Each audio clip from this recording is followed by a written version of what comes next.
¿Cómo están todos ustedes? Tengan muy buenas noches. Antes de empezar a clase, el tema del día de ahora, voy a pasar un video de una técnica de osteosíntesis de olecrano. El olecrano es el cúbito proximal y corresponde a una articulación. Como toda articulación, ya hemos conversado, debe requerir una reducción anatómica y fijación estable para una movilidad precoz. Voy a pasar en forma rápida un video tal cual está en YouTube para poderlo ir avanzando en la clase de ahora. Y me parece que vamos a ampliar la pantalla y mi zoom lo voy a poner por acá, por el costadito. Y comenzamos y es muy fácil. Está explicado.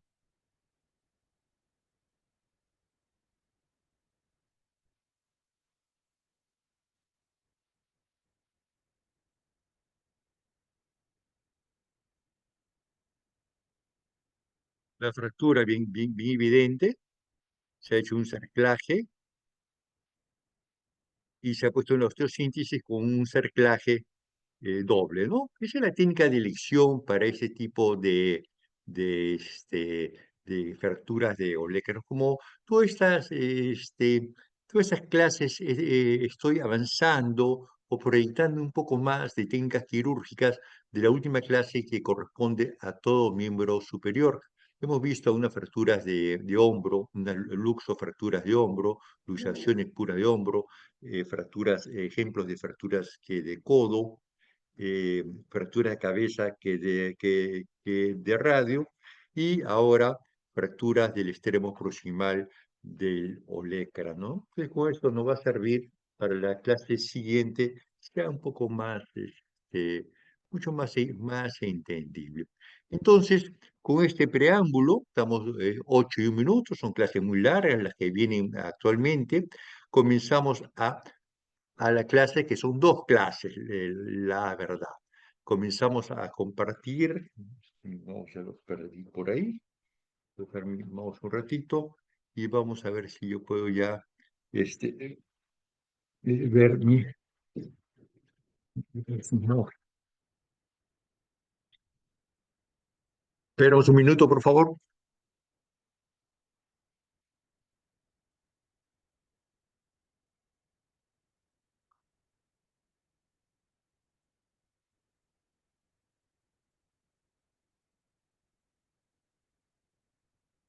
Entonces, ahí el mouse.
Sí, voy a compartir que la pantalla he prestado un mouse y no me lo habían dejado donde debería ser.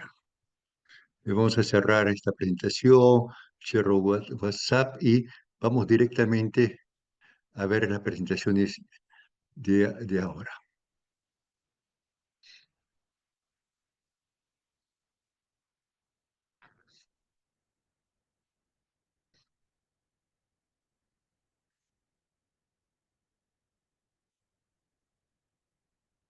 Muy bien, entonces vamos creo que están viendo que mi pantalla y comenzamos con la clase del día ahora, que la clase del día de ahora corresponde a patología frecuente de codo en los niños. Una de las cosas de más frecuente que se ve en la emergencia es la pronoción dolorosa o el codo de niñera. ¿Qué cosa es esto? Cuando uno sujeta a un niño menos de 3 años, 4 años, y lo tracciona de la mano, ¿esto qué va a producir? Una subluxación de la cabeza de radio, se le interpone el ligamento anular y va a producir un dolor intenso.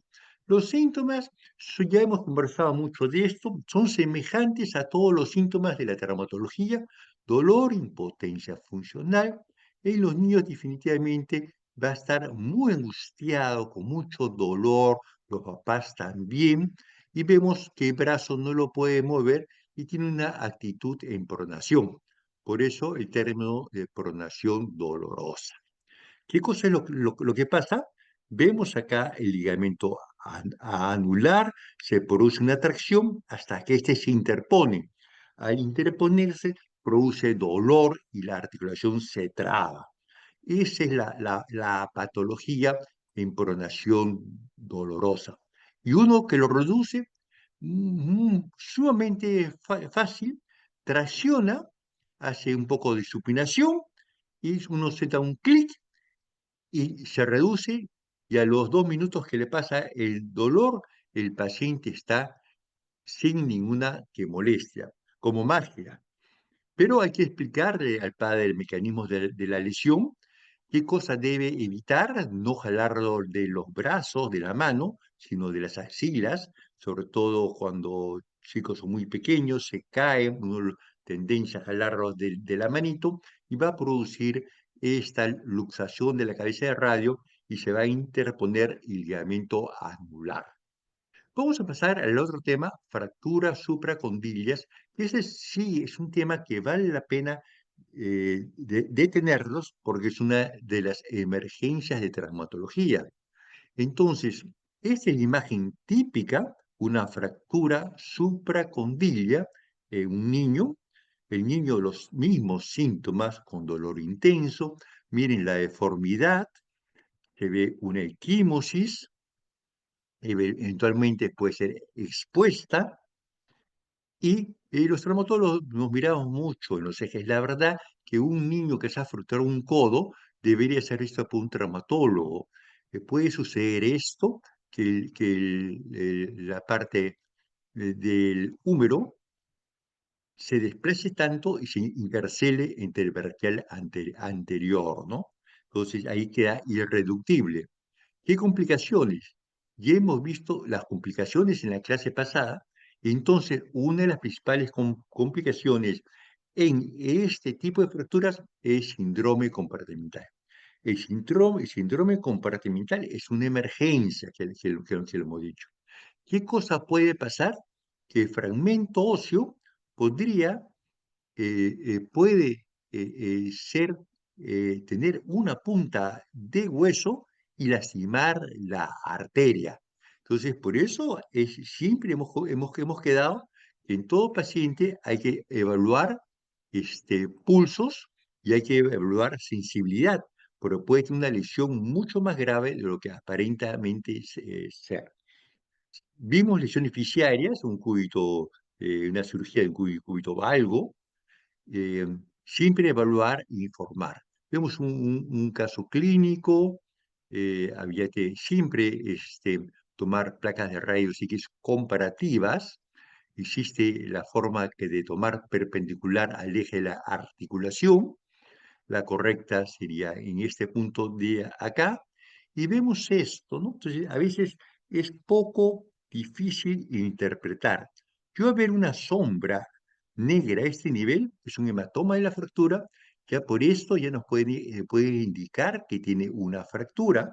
Y si vemos, ven el puntero, ven una fractura a toda esta zona de hecho y con un desvío grande en valgo, pues tiene toda la clínica de una fractura. Los traumatólogos nos gusta ser una guía, una serie que de líneas.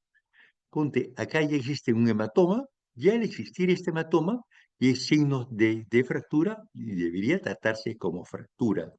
Muchas veces estas fracturas no la pensamos, no la vemos bien, el núcleo de ossificación nos dificulta siempre tomar las placas de rayos X y los traumatólogos tenemos que ver una serie de parámetros que de líneas, pero esto estaría más al alcance de los traumatólogos porque esto nos va a determinar si existe desvío o no y qué tenemos que corregir y cómo tenemos que hacer la osteosíntesis. Como digo, una fractura de codo, ante una sospecha de fractura de codo o la gravedad que implica, debe ser derivado al traumatólogo, definitivamente. Pueden aprender estos ejes, sí, definitivamente, y nosotros nos gusta clasificar, ¿no? La clasificación es como un comando que nos dice qué cosa hacer y cómo lo tenemos que hacer con metas, objetivos y explicando al paciente hasta dónde vamos a caer. Se clasifica por flexión. Yo sí puedo marcar acá para no usar mi puntero. Acá veo, acá toda la fuerza ha ido hacia ese lado y por extensión vemos que las fuerzas han ido por este lado acá, por flexión y extensión, por el mecanismo de trauma y por el tipo. Puede ser sin desplazamiento, con una angulación y totalmente desplazada, ¿no? Entonces, ¿qué cosa podemos ver acá? Vamos a quitar esto acá y vemos, yo veo una fractura en toda esta zona acá, otra fractura y sería una fractura incompleta. Pero ¿qué cosa pasa acá? Ya la fractura es completa, la 2, una fractura que completa, se clasifica A y B. La verdad es que es muy difícil clasificar en A y B. La de B tiene rotación. Y yo pienso que todas las fracturas desplazadas tipo 2 tienen un componente importante de rotación.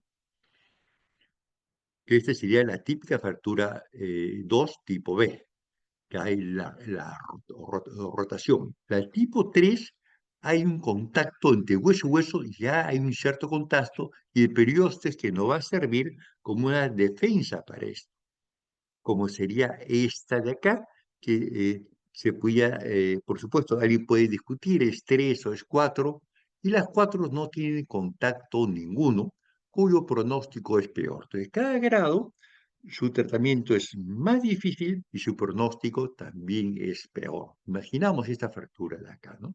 Ahí está interpuesto, pues el braquial debe estar interpuesto, la arteria braquial, el nervio mediano debe estar en el medio de esto, el radial también. Entonces lo que se hace un poco complejo. ¿Cómo se debe tratar?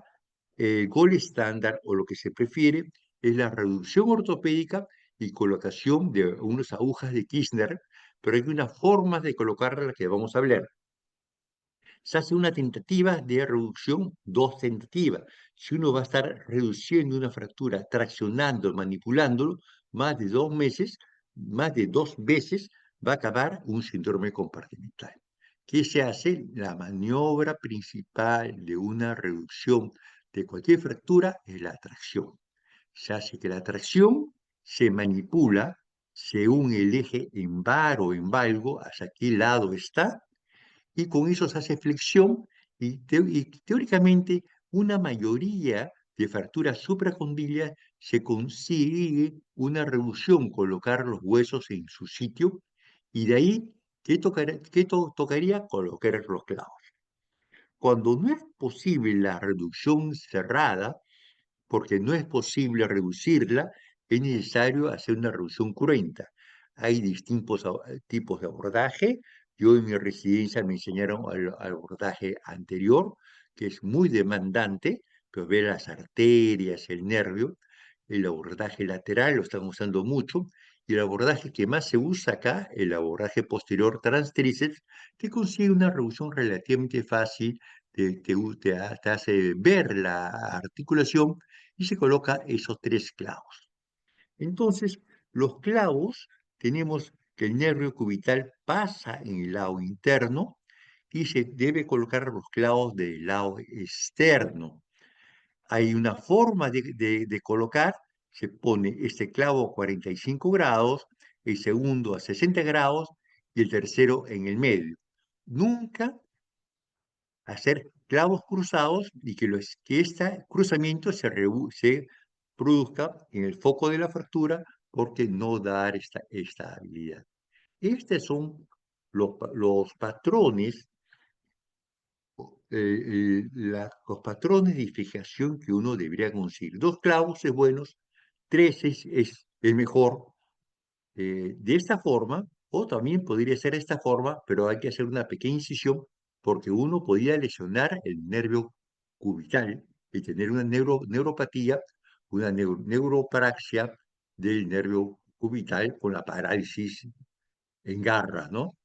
Entonces, vemos acá la fijación exacta, una fijación acá, 45 grados, 60 grados, y ese clavo en el medio, solamente de uno de los lados.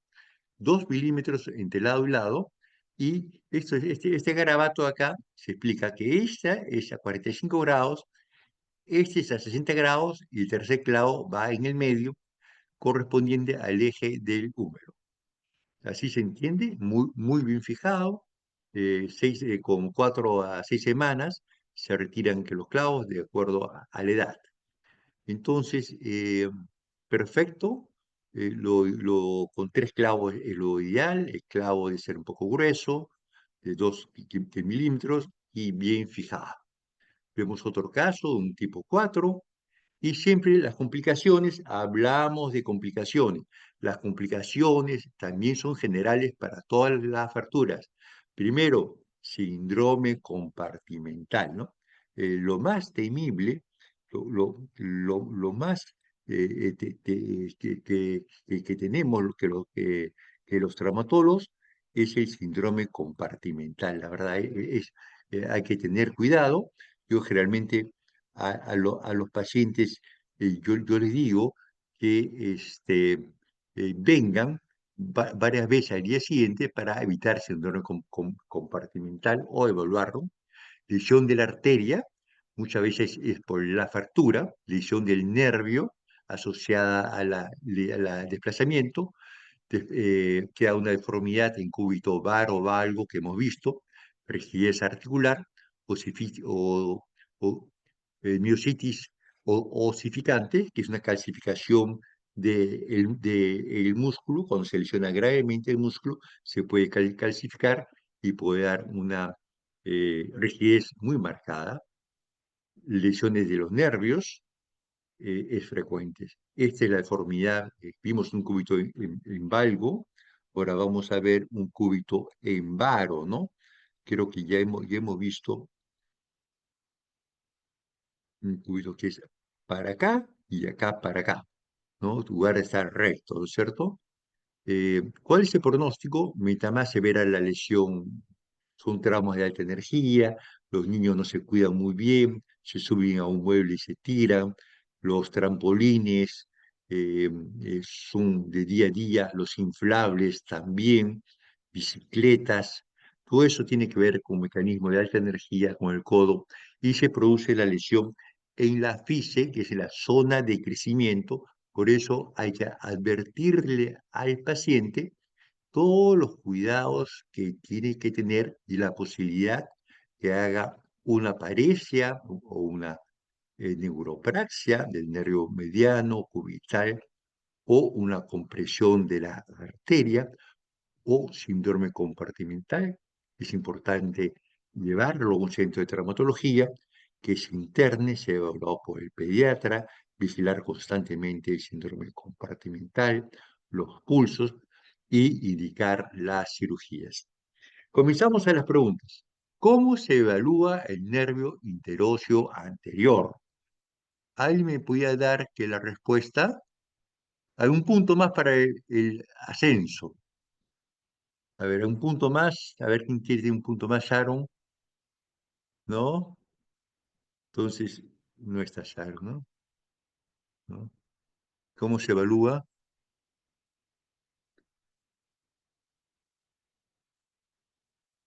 No, Doctor, eso dime.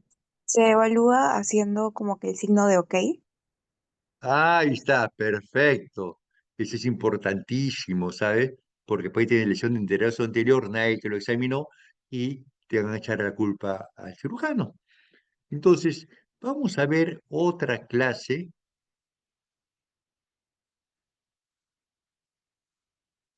Vamos a ver otra clase acá.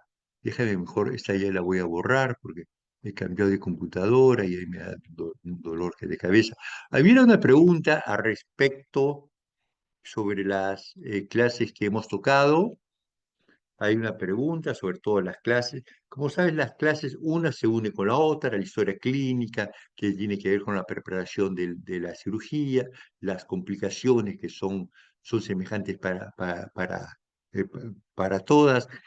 Esta clase estamos tratando específicamente algunas fracturas en niños y vamos a tomar un tema que es ortopédico, tumores óseos. Esta clase es fundamental. Es un poco larga porque así nos pide la universidad, pero lo que ustedes enfoquen, el enfoque que ustedes que hagan, va a determinar el pronóstico de la lesión, ¿no? Entonces yo creo, vamos a compartir y después podemos parar para este, hacer las preguntas correspondientes. Yo no me acostumbre a trabajar con el mouse.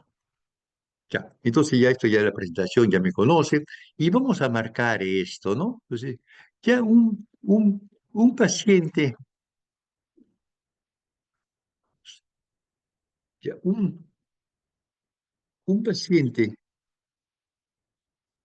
que tiene un tumor músculo esquelético, tiene una enfermedad grave o puede tener una enfermedad grave que eh, le influye emocionalmente, se vuelve se centra todo su mundo en su enfermedad y su familia que también.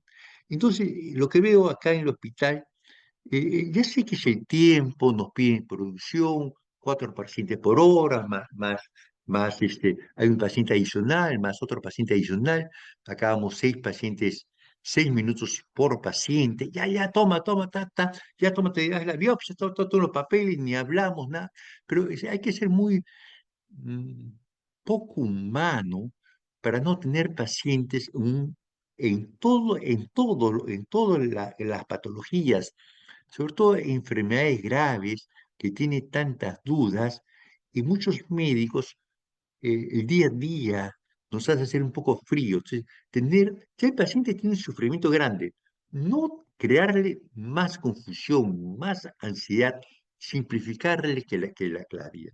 Lo que vamos a ver es esto que de acá.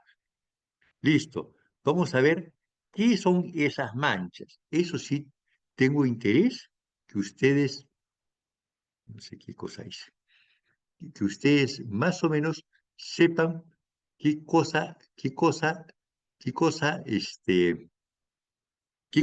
eso. Eso sería importante saber qué cosa es eso. Y saber si es benigno o maligno.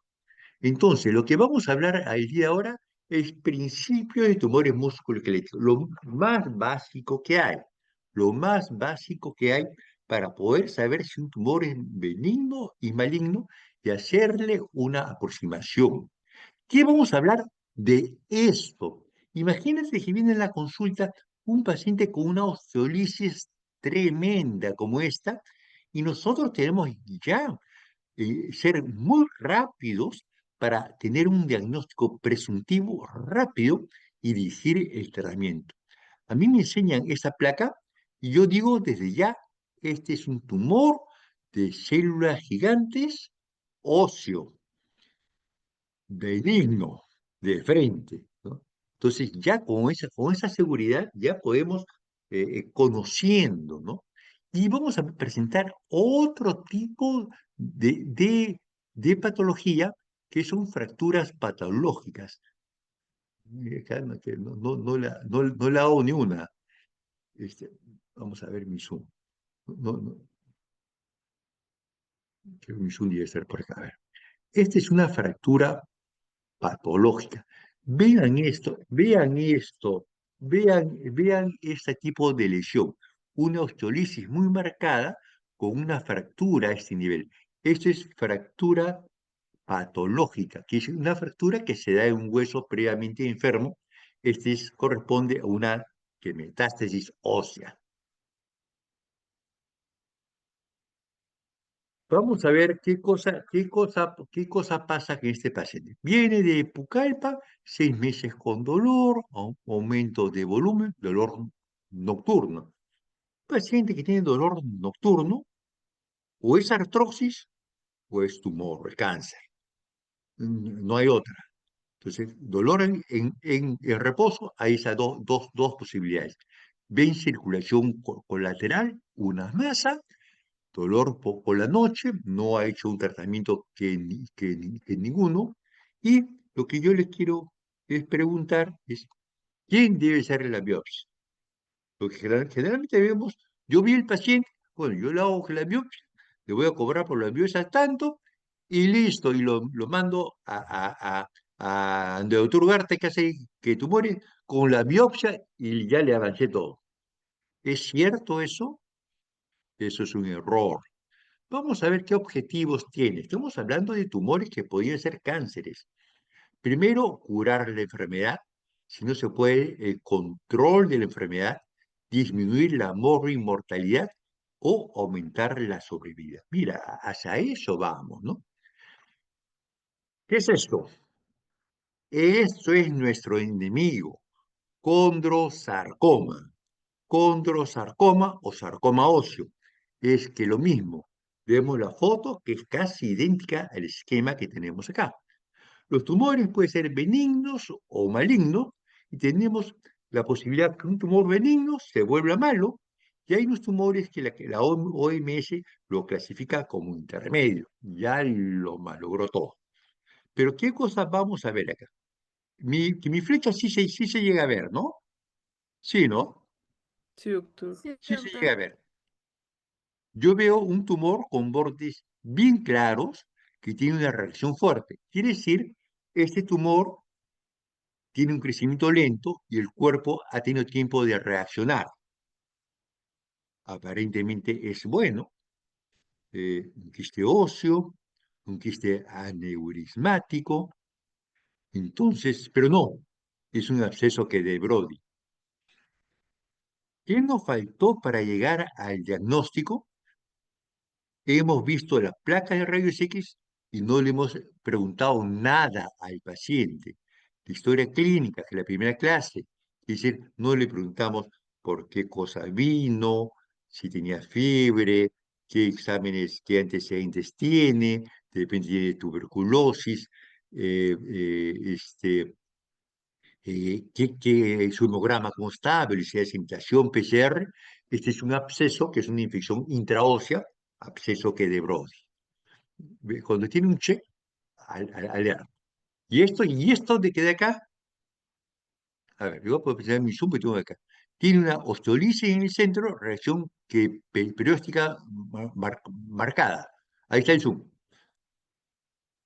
Esto sí parece malo, ¿no? Ando batallando con esto. No extraño mi Mac. Está el Zoom. ¿Y qué es? Una osteomielitis, pudiendo ser un sarcoma de Ewing. ¿Por qué? No le preguntamos. El paciente había tenido una contusión hace años a ese nivel y tenía un dolor crónico, tenía celulitis, tenía fiebre. todo lo característico un proceso inflamatorio. Entonces, como ya siempre hemos conversado de medicina básica, la clínica es lo que manda, que no podemos ver una placa de rayos X ni unos análisis. Comenzar, ¿cómo vamos a hacer la aproximación diagnóstica? ¿Cómo lo vamos a acercar al diagnóstico? Examen clínico, vas, placas de rayos X en dos planos. Ya estamos ante un problema que podría ser un cáncer, una patología que le puede acortar que la vida o le puede dejar una secuela. Entonces ya tenemos que ya no ser, dejar los exámenes auxiliares pertinentes, pero no ahorrar en exámenes auxiliares. La tomografía para ver la extensión, la resonancia para ver la extensión en las partes blandas, la invasión, eso sí, es importante. Y la placa de tórax, si no hay metástasis, tomografía de tórax, la gamografía que vamos a ver. ¿Qué es esto? Que es un scan de todo el esqueleto y vemos zonas hipercaptadoras. Entonces nosotros en estas zonas hipercaptadoras tenemos que hacer el estudio. Ponte a este nivel de la rodilla, valdría la pena hacer una tomografía y una resonancia para ver qué cosa es esto, seguido de una biopsia, ¿no? Entonces, la gamografía solamente te da los indicativos de dónde existen que las lesiones, pero no te da el diagnóstico. También existe esto, el PET scan, el PET scan que es muy útil, que es la tomografía por emisión de positrones, que sirve para determinar los focos de crecimiento celular anormales atípicos en todo el organismo, pero también para ver cómo va el tratamiento. Tú le das ciertas quimioterapias si es sensible y puede ir mejorando con esto y esto es un valor importante para determinar la evolución. En cuanto a los análisis, de nuevo decimos, tenemos que pedir de todo, hemograma, hay tumores, ponte anemias o tumores, linfomas, eh, mielomas múltiples o tumores de la estirpe hematológica, imitación PCR, urea creatinina para ver que los riñones función renal, cómo está actuando, perfil hepático, examen de orina, fosfatasa alcalina ácida, calcio sérico, importante, deshidrogenasa láctica, electroforesis de proteínas para ver si es mieloma múltiple, marcadores tumorales, sobre todo se usa para ver metástasis ósea. Entonces, acá ya tenemos una aproximación diagnóstica de análisis, ¿no? Ahora tenemos que hacer ya pensar un poco. De repente con la inteligencia artificial, yo estaba queriendo hacer un programa en Excel. Ponte, hay tumores que tienen preferencia en el epífisis, en la diáfisis, en la metáfisis, y con un algoritmo simple tener una aproximación diagnóstica. La verdad que un traumaoncólogo, un oncólogo que tiene conocimiento y puede coordinar todos estos parámetros que vamos a ver, te puede dar un diagnóstico clínico con una aproximación del 80% que es altísimo, ¿no? El diagnóstico definitivo es por anátomo patológico. El diagnóstico definitivo es por patología. Entonces, ¿qué tenemos que ver?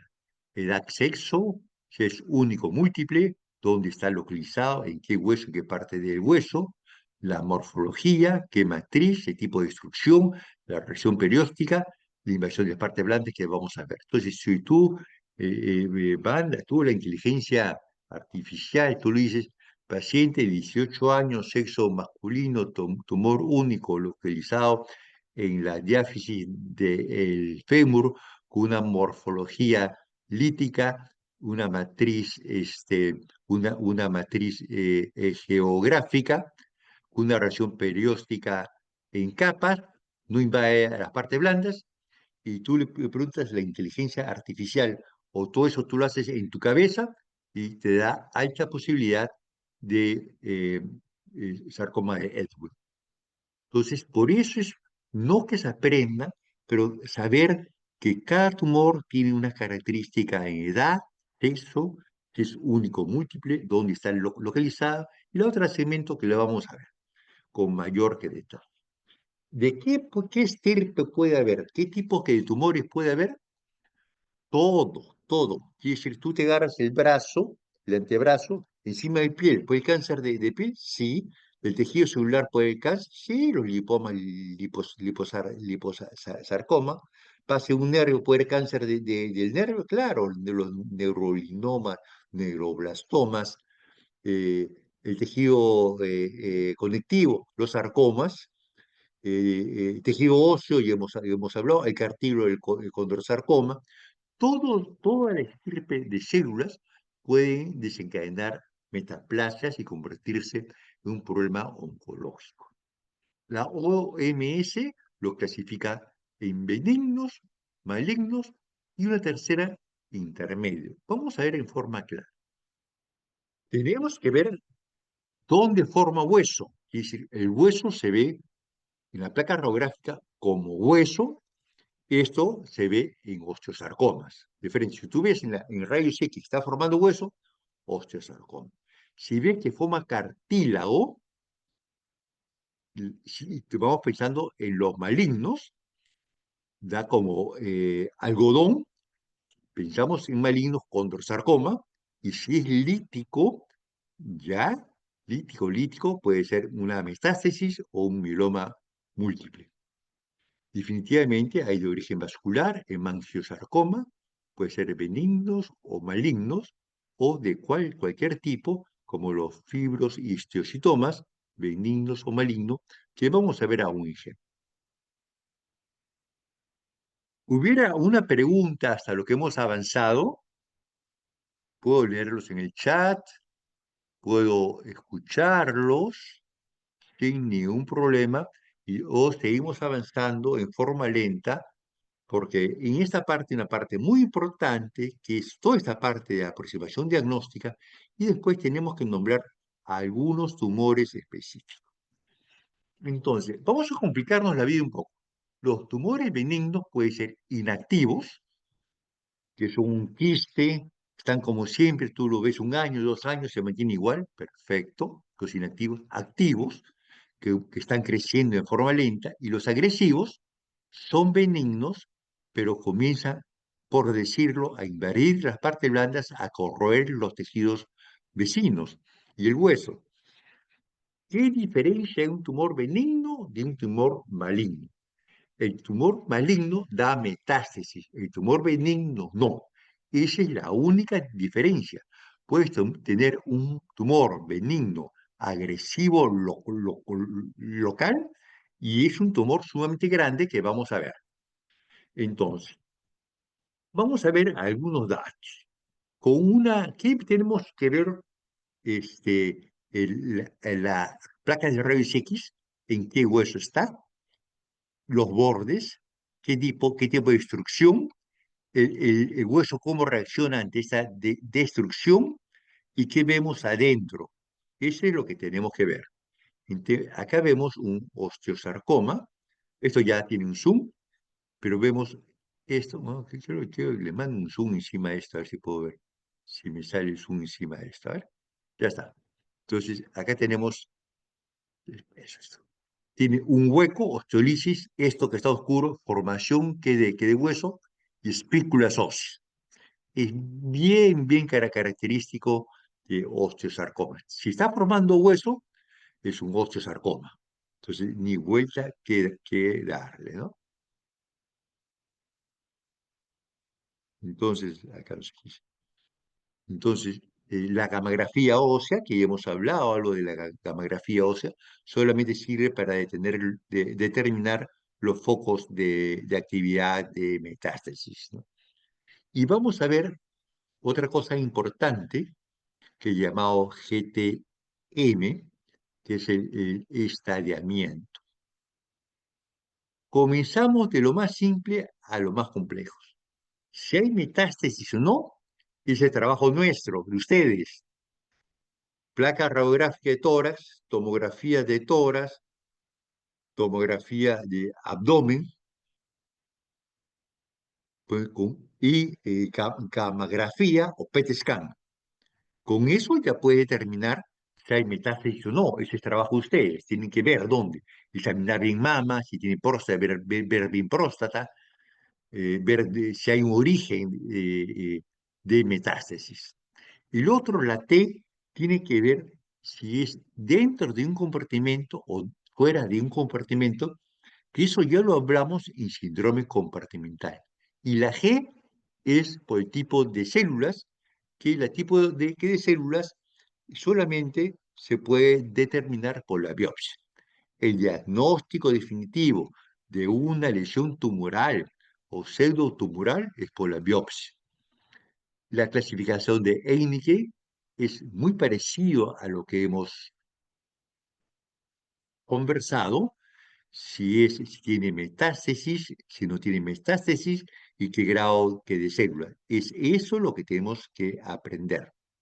El concepto de un tumor intracompartimental. Vimos, ponte la pierna, tiene varios grupos musculares que son compartimentos. Cuando ya hemos visto el síndrome compartimental, existe un sangrado dentro de estas fascias y produce pues una isquemia del músculo.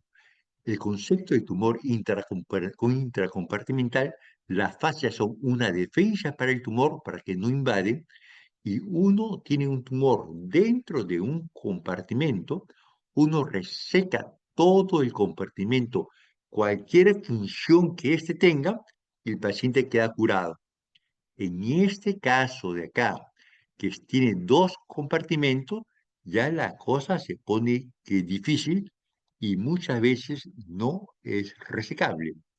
¿Y qué pasaría si mi tumor viene así grande, grande, grande y mete las dos arterias? Ah, qué feo pinto. Y se incluye las dos arterias de la pierna, de brazo, de qué sé yo. Entonces es un tumor irresecable. Si no es resecable, iría a la amputación, desgraciadamente, ¿no? Vamos a ver el mismo concepto de intracompartimental y extracompartimental. Tenemos acá un tumor dentro de un hueso. Yo corto a 2 centímetros acá, a 2,5 centímetros, la verdad, y esto lo reemplazo por lo que yo quiera y el paciente se curó. ¿Qué pasa acá? Acá tenía que sacar el hueso y acá a veces no hay un límite entre las partes blandas. Entonces, el tumor extracapsular ya tiene un pronóstico peor y algunas veces sería irresecable, ¿no? Daría bastante, bastante pena. Esto lo hemos visto, acuérdense, sexo, edad, es único, múltiple, dónde está localizado, en qué hueso, en qué parte de la localización y qué forma tiene, que eso es lo que vamos a conversar, ¿no? Entonces, hay tumores que son múltiples, como la metástasis, el mieloma múltiple, los linfomas, los tumores que son únicos, también, entonces, todo eso nos llega a determinar una guía o una pregunta, que si ustedes lo pueden hacer una búsqueda sistemática en PubMed, o si quieren inteligencia artificial, o hacer una búsqueda simple. Pero vamos a hacer ese tema por edad. Entonces, si yo veo un paciente menos de 40 años, y ahí yo me dice, menos de 40 años, me dicen, ¿qué tumor tiene? Yo no veo la placa, yo digo, es un osteosarcoma. Sí, pues un o- osteosarcoma. Y tiene 20, 40 años, también le digo, es igual. Entonces, ya sabiendo eso, menor de 20 años, ya casi el 50% es osteosarcoma y el otro 50% es Edwin.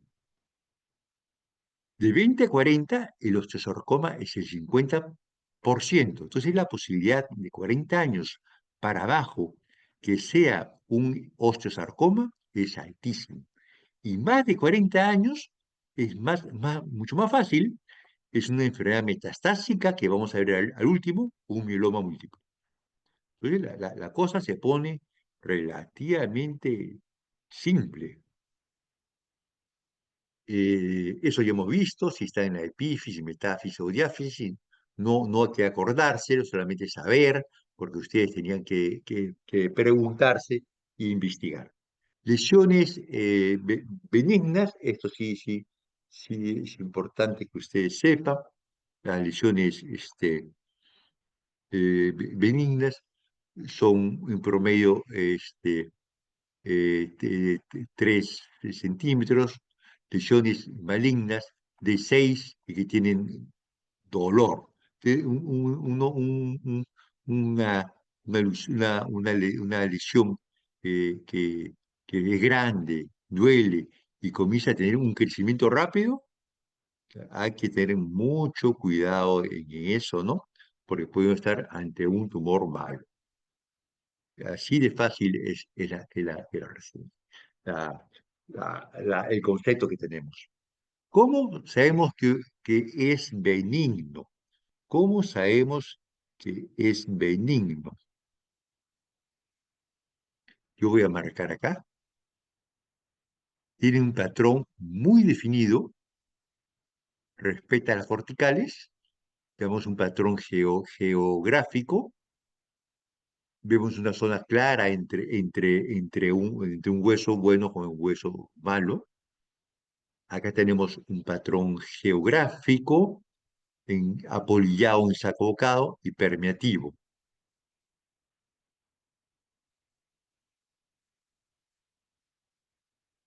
Entonces, vamos a marcar acá, vemos un patrón casi geográfico, una reacción perióstica, pero acá, ¿qué pasó? Acá la cortical se cortó, la cortical está adelgazada y llegó acá. Y todo esto acá no veo cortical. Podría ser que está invadido las partes blandas que no se van a ver en la tomografía. Entonces, había que, eh, todavía con este patrón no se podría definir. Y este de acá, que es en saca polilla o en saca bocado, eh, vamos a volver a marcar un poco más abajo, esta lupa hace lo que quiere. Ya, miren estas lesiones líticas, ¿no? Una lesión, mientras más lítica, más agresivo, ¿no? Menos reacción de cuerpo. Y la permeativa quiere decir que no hay una diferencia no hay ninguna diferencia entre hueso normal y hueso patológico, ¿no? Entonces, eso está peor.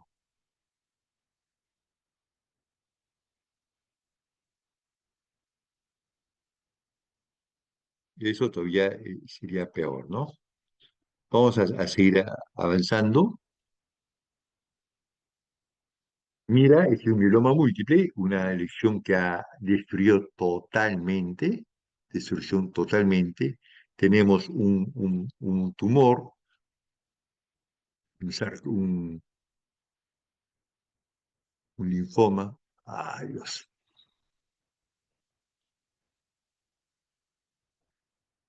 Vemos una lesión ósea, vamos, una fractura patológica ya. El paciente se perdió, fue a su tierra a tratarse con medicinas convencionales y ya regresa con esto. ¿El tumor está? Sí, pero ha sido tan rápido, en 3 meses ha destruido tanto que el hueso no ha reaccionado y se ve un defecto, una lisis que tiene cortical, debería tener una cortical ahí. Entonces vamos a ver algo de reacción que periódica. Estas reacciones múltiples, gruesas, el cuerpo ha tenido tiempo para reaccionar, son unilaminares, denotan un crecimiento lento.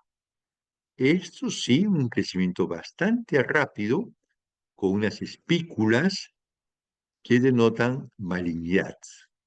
El famoso reacción perióstica múltiple laminar en hoja de cebolla, que es característico en Edwin,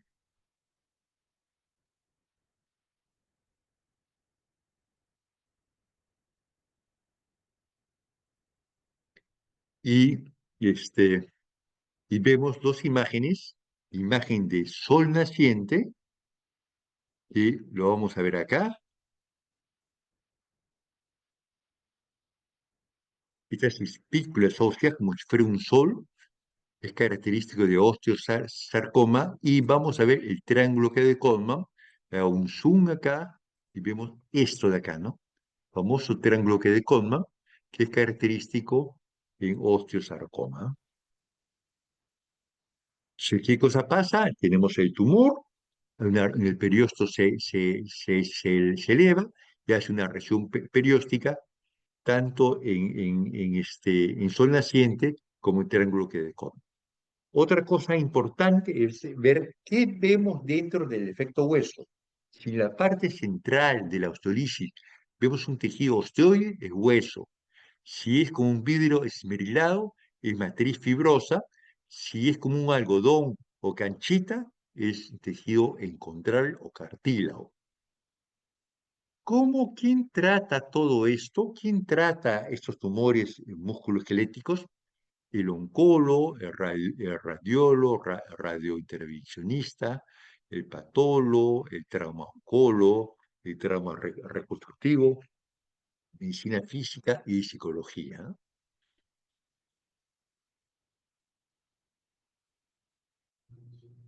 ¿Quién hace que la biopsia? Debe ser planificado de un inicio. El cirujano que va a tratar definitivamente la lesión tiene que ser que la biopsia. Imaginamos que el cirujano que hace la biopsia hace un sitio distinto. Por donde hace la incisión o el corte, significa contaminado. Tiene que ser la biopsia en el sitio donde uno va a ingresar a resecar el tumor, porque no puede ser dos cortes, si hace dos cortes, tendrías dos zonas contaminadas y prácticamente ya no puede ser una resección, sino una amputación. ¿Qué tipo de tratamiento hay? Es lesión intralesional, que es eh, se, dentro de la lesión se abre y se estudia marginal a unos bordes, ampliada 2 centímetros a 2 centímetros y medio, radical y cirugía de conservación que vamos a ver. ¿Esto qué cosa pasó? Esto fue un paciente que lo acaba de sacar en Face, la verdad, del grupo pasado. Un traumatólogo dice, he tratado este tumor y le hace una amputación del extremo distal del cúbito y pone feliz, feliz.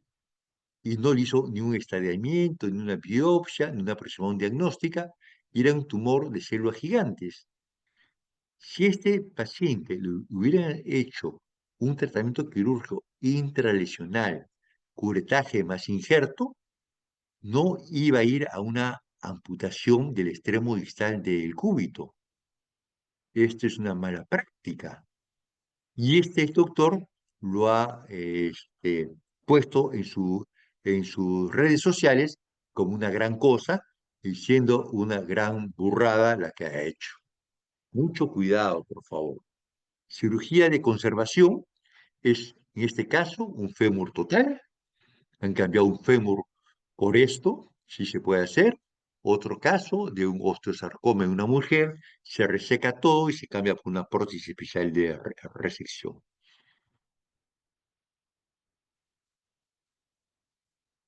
¿Para qué sirve la quimioterapia?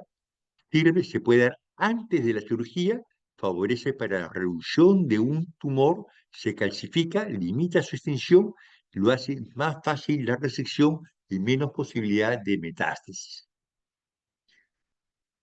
¿Hubiera alguna pregunta hasta acá? Porque para mí la clase debió acabar ahora, pero el sílabus nos pide que hablemos tumores específicos, tanto de partes óseas como de partes blandas.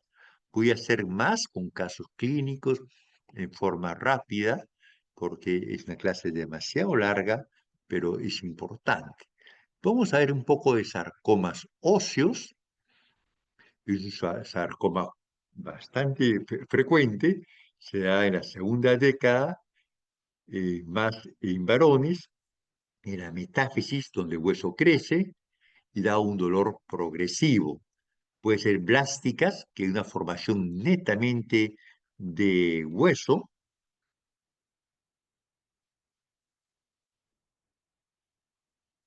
Vemos, todo está lleno que de hueso. Puede ser lítico o puede ser una mezcla. El osteosarcoma puede ser secundario a quimioterapia, a radioterapia, a enfermedades de Payet, infecciones crónicas, infartos óseos. Hay que tener mucho cuidado con esto.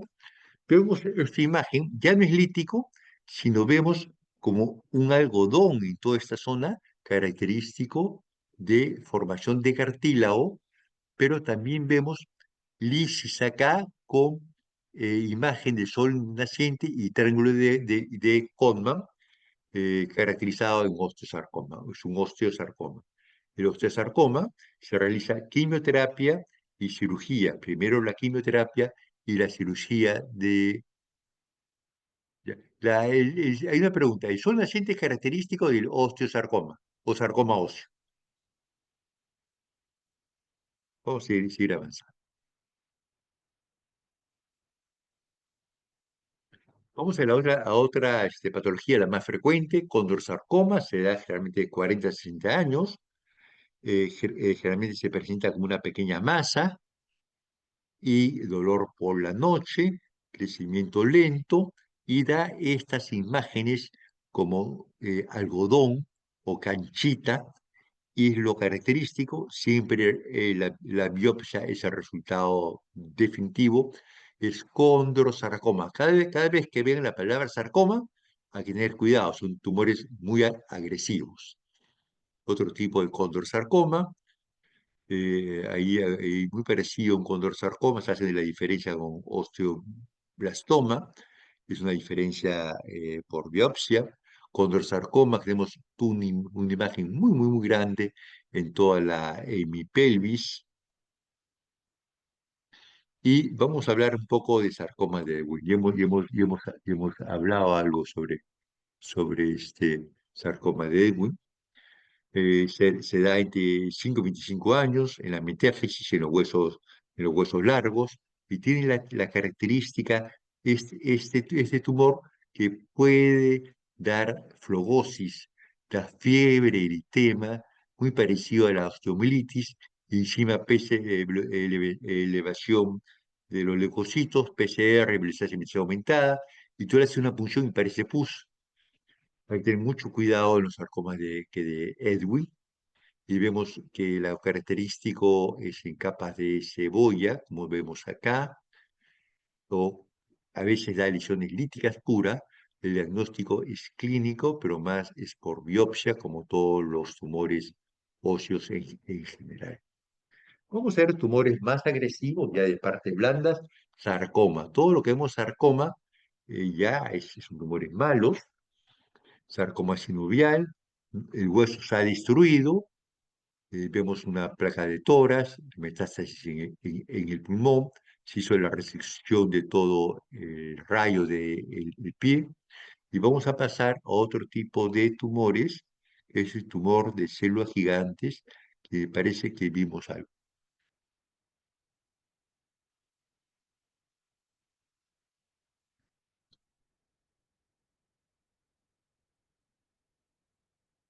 No, ahí no, en ese caso solamente fue el cúbito. Le hicieron una cirugía que de Darras con una inestabilidad del- de la muñeca. Fue un error hacer. El tumor de células gigantes en la metáfisis, epífisis, lesión lítica pura. Bueno, ¿qué cosa tenemos con estos tumores? En este caso, el paciente abandona el tratamiento, es culpa nuestra, tenemos que convencerlo, y ya comienza y regresa así. Es un tumor benigno, imagina, benigno, pero un agresivo local. Así estaba inicialmente y vino ya con una destrucción que no se ve el hueso, pero el hueso está.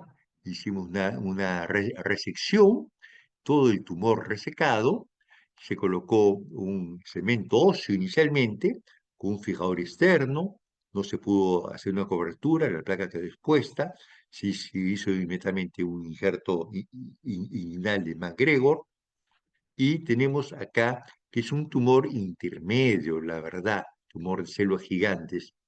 Entonces, si es grado 1 y 2, se estirpa y ahí acaba todo. Si es grado 3, antes de la cirugía se da demosumat, que es un biológico, y eso lo hace resecar.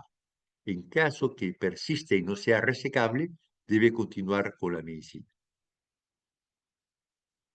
Vemos quistes benignos, quistes óseos simples. Osteocondroma es un pedazo de hueso que crece, una excrescencia que de hueso. Si vemos que la arteria humeral está ahí, o el nervio femoral, va a dar consecuencias. Este paciente vino con ese bulto, algo semejante, tenía unas heridas, no podía vestirse. Otro caso de osteocondroma, ¿no? Tumores en las manos, los encondromas, enco de dentro, condroma cartílago, hace una lisis, otro tipo, estoy retrocediendo, disculpa, la cirugía, tiene unas calcificaciones, se hace una lesión, una cirugía intralesional, se hace la cauterización, injerto óseo. Vamos a pasar a los osteomas osteoides, que son tumores benignos que hacen un análisis pequeño, una región perióstica muy marcada, con dolor intenso, y tiene la propiedad que mejora con la aspirina. Los tumores de parte blanda, los lipomas, mucha gente los saca en un consultorio, un tópico, pero muchas veces es muy difícil sacarlos, son más grandes de lo que aparentemente son. En cambio, acá vemos la arteria dónde está, el nervio dónde está, y si no lo haces con un buen equipo, con buena eh, eh, pues te puede dar que sorpresa, o puede ser benigno, como puede ser un liposarcoma o lipoangiosarcoma, tumores agresivos locales, benignos locales, tumor de células gigantes de vaina de tendón, un tumor benigno, pero en este caso ya está envolviendo todo el dedo ya, y casi sería un tumor irresecable. En este caso se aisló los dos paquetes vasculares y se resecó. Tumor de nervio, ejemplos nada más. Voy a pasar varios ejemplos rápidos. Fibrosarcoma, paciente que fue amigo nuestro, fuimos a ayudarlo, se descuidó un poco, resecamos todo el tumor, el paciente falleció a los 6 meses. Fibrohistiocytoma maligno, el nervio que radial lo disecamos todas de las ramas, sacamos todo el tumor. Los tumores de todas las estirpes, el tumor de ese color morado, generalmente pone la mano hacia arriba, el tumor baja, es un hemangiopericitoma. Los melanomas, tener bastante cuidado, melanomas también, sarcomas de mano. Entonces, no se olviden de hacer una biopsia y el estallamiento correspondiente, lo que hemos visto, tumores muy agresivos, o radomiosarcoma, es para que ustedes vean la resección, y pseudo que tumores, una gota, acúmulo de ácido úrico, tremendas deformidades, quiste artrosinovial, o que los llamados gangliones, que pueden ser anteriores o populares. Vemos la arteria, es un tumor relativamente simple para sacarlo, pero la arteria radial, ¿dónde está? Requieres un equipo bueno y conocimiento anatómico para hacerlo.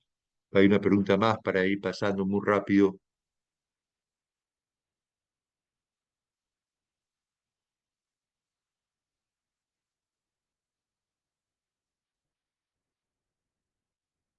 Entonces, claro, que la aproximación diagnóstica tiene que ser, no se puede, primero el examen clínico, una placa de rayos X, la tomografía y la resonancia, como mínimo. Y si ya quieres hacer un estadiamiento, mínimo placa de tórax, tomografía de tórax, abdomen y ya te quedaría la gamografía ósea, el PET scan. Esta es una enfermedad metastásica. Mire las osteolisis que tiene pobre paciente, ¿no? Está con osteolisis que tremenda, un saque de mama, unas osteolisis muy grandes, son osteolisis múltiples, pronóstico bastante malo, vamos a ver muy rápido, son enfermedades metastásicas, se pueden hacer injertos para mejorar la calidad de vida, aunque a muchos de ellos tienen un pronóstico malo. Hay ciertas enfermedades de ciertos órganos que tienen cierta predicción para el hueso, con el próstata, el 32% da metástasis en el hueso, la mama el 22%, riñón 16%. Eso hay que tenerlo presente. Otra cosa que nosotros que nos fijamos y que nos pregunta es cuánto va a vivir, ¿no? Entonces es importante para saber qué sobrevida va a tener cuando el paciente ya avanzados, en fases avanzadas, con metástasis ósea, a los 6 meses el 98% vive, el CD mama 89%, el pulmón el 50% de los pacientes muere y el riñón el 50% de los pacientes mueren. Todo eso no va a servir para ver qué cirugía le vamos a hacer, ¿no? Si es una cirugía paliativa, se le puede colocar injerto óseo, unos cintas con injerto óseo, en caso que tiene un cáncer de mama, una prótesis de resección, ¿no? Definitivamente, y con esto, solamente para saber que tenemos un puntaje, qué fracturas son inminentes, qué es lo que se va a fracturar mediante un puntaje, si es en la extremidad inferior, o la extremidad que carga, dos puntos, si le duele, con carga o sin carga, si es lesión lítica pura o mixta, con eso ya podemos tener cierto parámetros si es que va a tener una fractura en los meses que vienen. Mieloma múltiple, ahí solamente se trata las complicaciones, característico mieloma múltiple, y vamos a preguntarles, para acabar la clase, ¿esto, la figura A, es benigno o maligno? Alguien que responda a mí. A ver,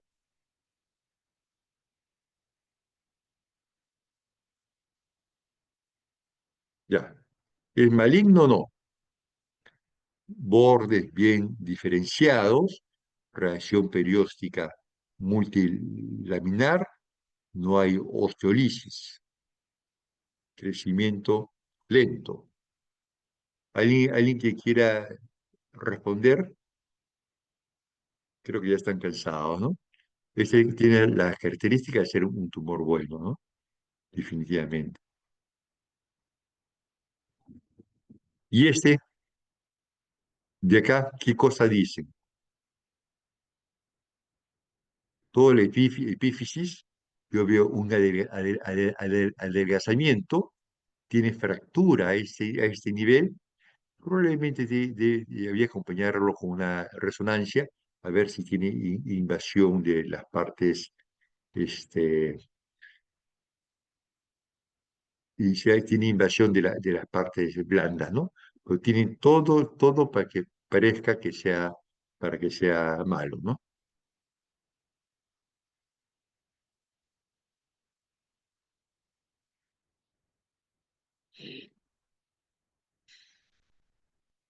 Bueno,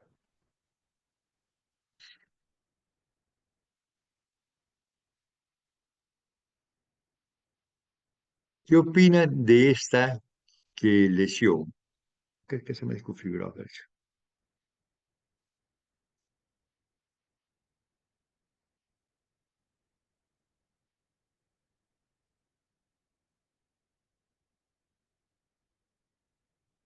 Aquí está. Ya estamos por acabar.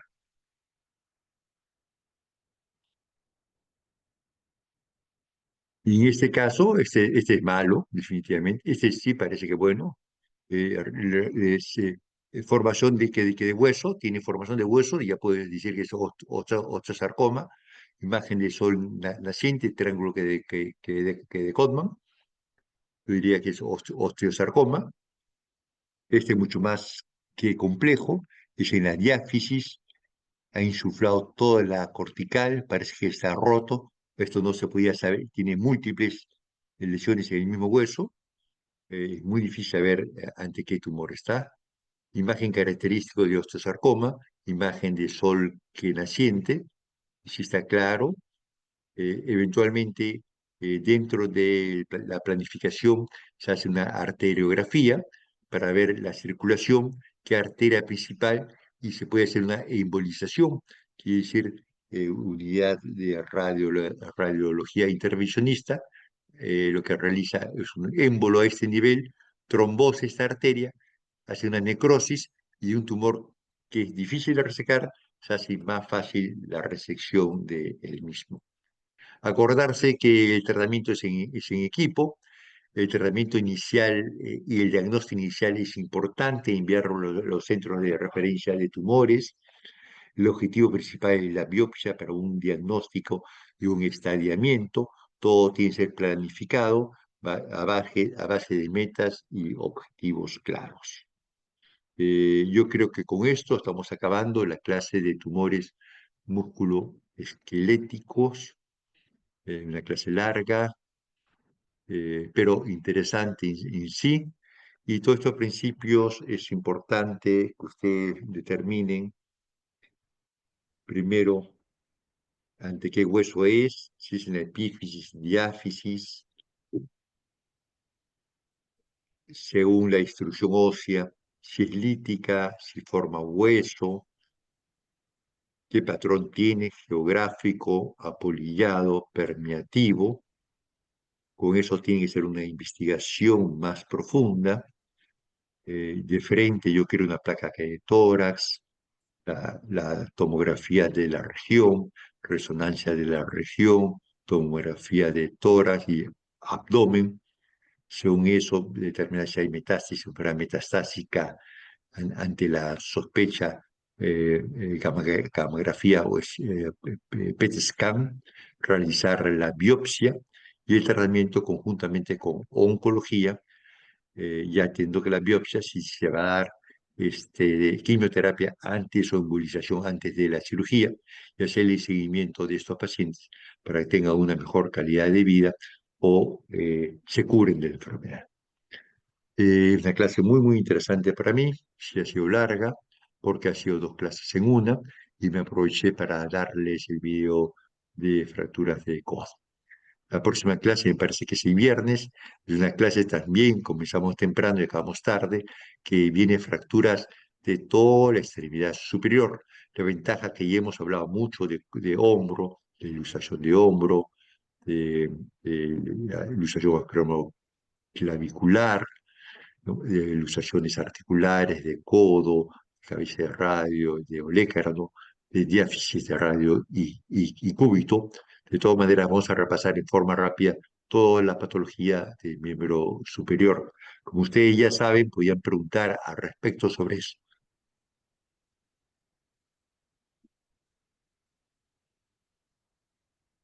Entonces, claro, si ya viene con una masa, aquí, si un paciente viene con un diagnóstico de algún tiempo y te tomas una placa de rayos X, ya tienes ciertas sospechas, tú ya de frente, tú ya ves, ya lo vas caracterizando, ¿no? ¿Qué edad tiene? ¿Qué sexo tiene? Si es único, múltiple, en qué hueso está, en qué localización dentro del hueso, si es junto al periósteo, dentro de la médula epífisis. Ves qué hay dentro del tumor, si es lítico, si es como un esmeril, como un algodón. Ya te da ciertas referencias ante qué estamos, ¿no? De todas maneras, ante un tumor, una masa, tienes que saber si es intracompartimental o extracompartimental. Tienes que hacer el estadiamiento, ver si hay que metástasis, sí o sí. tienes que ver si está intracompartimental o extracompartimental. Esto te va a servir la resonancia y, y la G se da el grado mediante la biopsia. Sí, de todo lo hablado de las biopsias, sí. Biopsia antes de la cirugía. La biopsia puede ser por aguja, hay agujas especiales, Shida, que son gruesas, tórcares gruesos, o biopsias por mini open, o sea, pequeñas cirugías y saca tejido, el mejor que tejido para el examen antes de la cirugía. Con eso tú lo estudias, puedes enviarlo a quimioterapia previo si es sensible o a embolización y después le haces la resección con una mejor ventaja en la cirugía.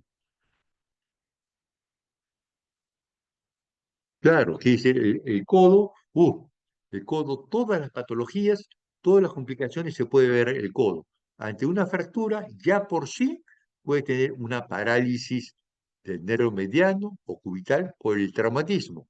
Uno le puede poner un clavo de Kirchner y por X motivo no ubicas bien, entras por el lado medial donde está el nervio cubital y te lesionas el nervio cubital y haces una lesión iatrogénica.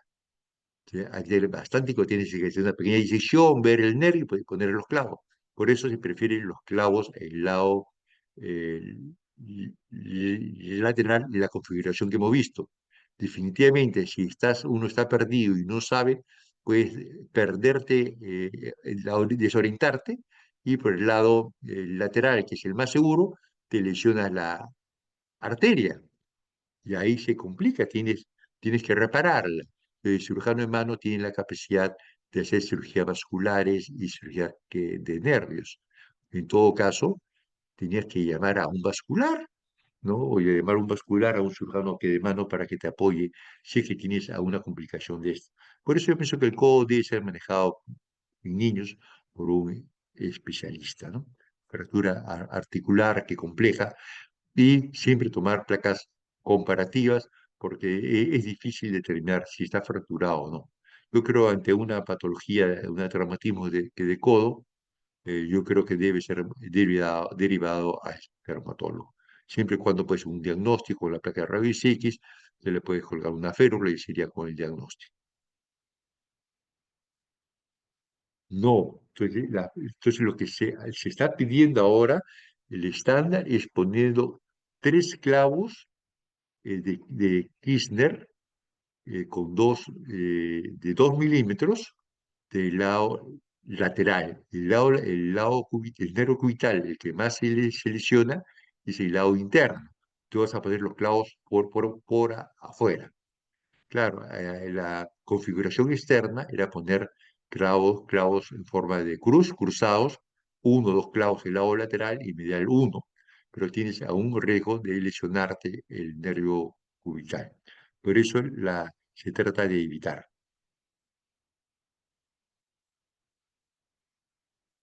Sí, síndrome compartimental es más amplio dependiendo del grado de la fractura. Ponte un Garland 3, Garland 4, tu posibilidad de síndrome compartimental está encima del 30%. Es muy, muy alto. Por eso yo los interno, todos estos pacientes yo los interno, trato de operarlos como una emergencia, ¿no? Pero tenemos que tener todo, tenemos que tener los aparatos rayos X, el arco en C, las agujas, los ayudantes y todo el equipo necesario para hacerlo lo mejor. Pero los niños es un problema, ¿sí? Hay que hacerlo bien, hay que ser equipado. Por eso yo pienso que debe ser un traumatólogo, eh, eh, si está especializado en niños, mejor. Hay que tratar fracturas de codo. O por lo menos tener costumbre de tratar fracturas de codo en niños. Eh, ¿Hay alguna pregunta más? Miren, les agradezco porque estamos bastantes y ha sido interesante. Hay varias preguntas que eso denota que están atentos, son clases importantes para ustedes, para mí también. Y les agradezco la atención y nos vemos, me parece, el viernes a ver la parte de fracturas de todo miembro superior acordando que los síntomas y síntomas son iguales para todos y el principio fractura articular tiene que quedar exacto, reducción anatómica y fijación estable o fijación absoluta. Me despido de todos ustedes, que tengan muy buenas noches y sigan estudiando como están haciendo ahora. Gracias. Chao, Muchas cuídense. gracias, doctor. Chao, Gracias. chao. Gracias, doctor. Buenas noches. Sí.